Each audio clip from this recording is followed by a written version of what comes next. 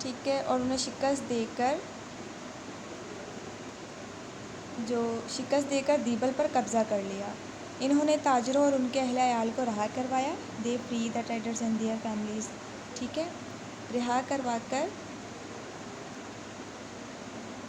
محمد بن قاسم نے اس کے بعد بقیہ سندھ، جنوبی پنجاب میں بھی ملتان تک کا سارا علاقہ فتح کر لیا۔ کہاں تک کا علاقہ؟ یاد رکھیے گا، ملتان تک کا، ٹھیک ہے۔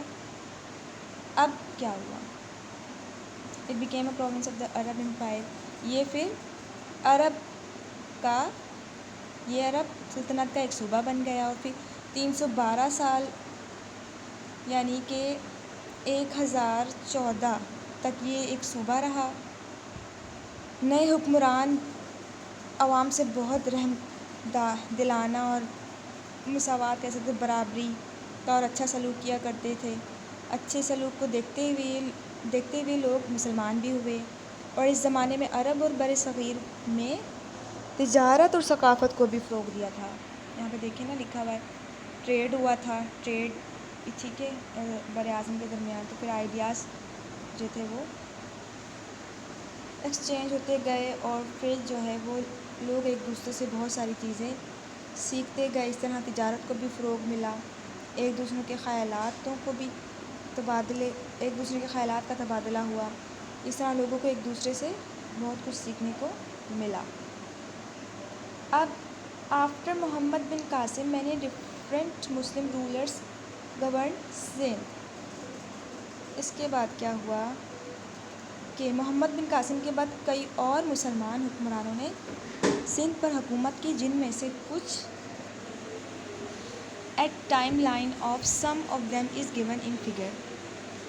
جن میں سے کچھ کی خطِ وقت، مطلب جن کی جو کافی سارے حکمران تھے جنہوں نے حکومت کی تھی، ان میں سے کچھ کے یہاں پہ ٹائم لائن دی ہوئی ہے، نظر آ رہی ہوگی آپ کو۔ غزنوی کی، سمراز کی، سماس کی، ٹھیک ہے، یہ ساری یہاں پر لکھی ہوئی ہے۔ مغلز کی، تالپور کی، یہ ساری ڈیٹیل میں یہاں پہ خود دیکھ لیجیے گا آپ۔ اس کے بعد ہے